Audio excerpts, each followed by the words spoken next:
pada ulang tahun Partai Komunis Tiongkok minggu lalu di Taman Tiananmen, Xi Jinping dengan percaya diri berpidato yang isi pidatonya cukup menggentarkan banyak negara di dunia. Para pakar intelijen pertahanan dunia geger. Analisanya, pernyataan Xi Jinping ini tertuju pada gerakan negara G7 yang dengan terang-terangan anti strategi ekspansi Tiongkok yang dibungkus dengan bantuan ekonomi. Seperti strategi banyak penyebar agama agar agama mereka dianut banyak orang, mereka pakai strategi memberi bantuan ekonomi agar banyak orang jatuh hati dan berpindahlah menjadi penganut agama tersebut. Atau seorang playboy tebar pesona dengan sering memberi hadiah pada gebetan-gebetannya agar kemudian jatuh hati untuk dipacari. Kalau playboynya sadis, tujuan memacari cewek tersebut untuk diambil warisannya, dan itu sangat kurang ajar. Kita kembali ke Tiongkok. Tiongkok pakai strategi yang sama, ambil hati dengan bantuan ekonomi. Tetapi bukan uang yang diberi adalah produk. Produknya buatan di negeri Tiongkok, di mana modalnya cetak duit berbasis produksi. Sederhana kan? Tapi pejabat negara yang negaranya takut dengan Tiongkok dipasang doktrin bahwa kalau cetak uang itu akan inflasi negaramu. Wis, sakarepmu bos. Ingat,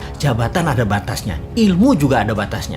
Hanya kebodohan yang ada batasnya. Nanti New Mind pakai strategi sama, memberi. Kalau sekarang kita lanjut dengan G7 yang anti strategi Tiongkok dan akan mempunyai program B3W yang menyediakan anggaran 10 kali anggaran Tiongkok ekspansi ke luar negeri. Kalau New Mind jadi, kita nggak pakai keduanya, kita main sendiri. Wis, pinter kalau urusan dalam negerinya. Ke luar negerinya, kedua pihak G7 dan Tiongkok kita mainkan. Lalu Xi Jinping mengatakan akan melakukan 3 hal. Memenggal kepala negara yang melawan dan membuli dan membuat masalah dengan Tiongkok. Tiongkok akan membangun 100 silo. Silo adalah tempat peluncuran nuklir warhead roket. Kemudian akan mengambil secara utuh kembali, yaitu Taiwan, Macau, dan Hong Kong. Ini agresi militer niatnya. Biden, pemimpin Amerika, gemetar. Dan Biden mengajak Tiongkok, Rusia, dan Amerika untuk membuat pertemuan 3 negara. Di sini, perebutan global power mulai dicanangkan.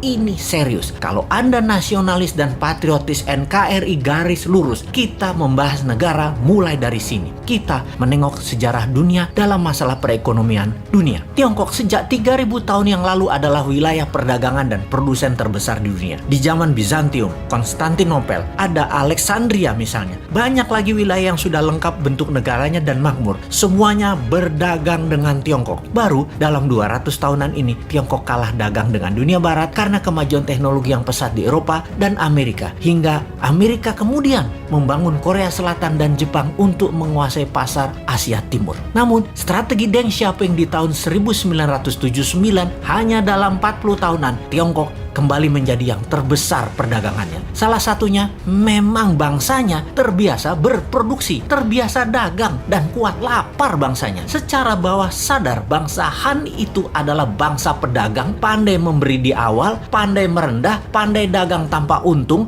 yang penting pembeli untung dulu, pandai putar uang, dan jago dalam kesehatan alami biomedisin tradisional ala timur. Secara ekonomi dan kesehatan memang di nomor 1 dan 2 kan. Baru makanan. Mereka itu jago makan. Makanan mereka enak-enak. Secara dasar kehidupan, pola pikir bawah sadar mereka ya happy-happy dan kerja keras. Work hard, play hard. Jangan kayak di negara tetangga. Banyak yang work soft, no play. Ai mate dah lu.